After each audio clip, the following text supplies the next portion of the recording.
To put it mildly, Les Jones and Duke Edsel have both worked the Final Four. Big-time crew for a December game. Ball is up, and it is basketball time here on Broad Street in downtown Richmond. The tip initially won by VCU, and they're going to see, as Will Wade said earlier today, a lot of zone. Yeah, 1-3-1 zone. Kevin Nickelberry has been his signature really since he came to Howard 7 years ago. And they're just not in any shape to play man-to-man even if he wanted to.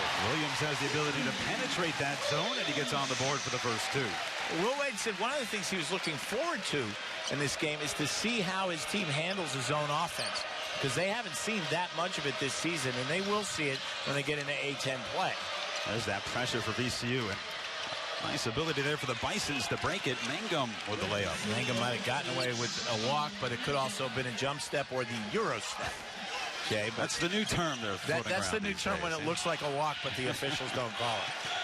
And that press really helped create the victory for the Rams here on Thursday in a game that they were trailing at halftime against Louisiana Monroe. Now they're trying to fight it along the baseline, kicked out of bounds by Mangum. And Doug Brooks really picked him up, making 5 straight threes in the second half of that game against Louisiana Monroe. But that's one of Will Wade's concerns, has been poor starts. Yeah. We saw it in that Princeton game when they fell behind 16-0. That's about as bad as you can get, and they ended up coming back and winning that contest. In fact, he's sort of tried everything he can to get the team in game time ready mindset when the tip is thrown up.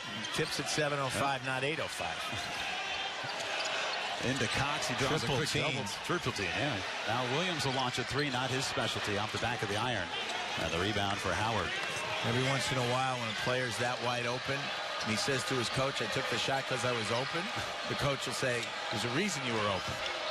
0 for 4 from beyond the arc this year for Johnny Williams. He was open, no doubt about that. And teams, we've seen that, will give him some space and challenge him to make that shot. He doesn't quite have it in the golf bag. Hey, that's a high dribble by Ando, isn't it? Ando, the rainbow shot, no good, off the back of the rim, and Jordan Burgess with the rebound. Another knocked out of bounds by Mangum.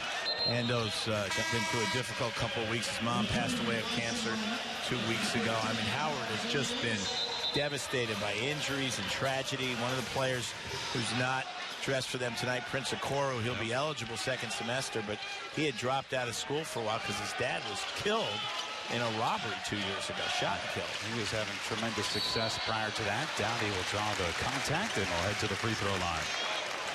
And, of course, also not playing for Howard right now is James Daniel III, who was the leading scorer in the country last year. Well, what do you do when you lose the leading scorer in the nation, huh?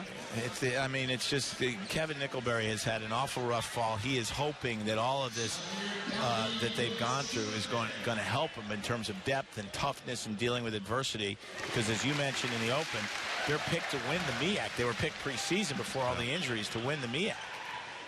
First one for Dowdy is good, a 71% free throw shooter on the season.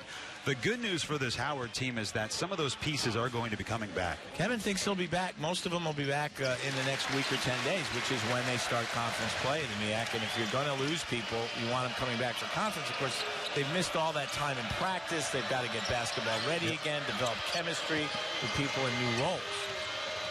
There's the pressure coming from VCU against a team they know lacks depth. Stolen away by Lewis. Burgess flings it up ahead to the trailer now. Williams, and he puts it in. And a Highland shot at a three-point play. And that's a play Jaquan Lewis doesn't make a year ago.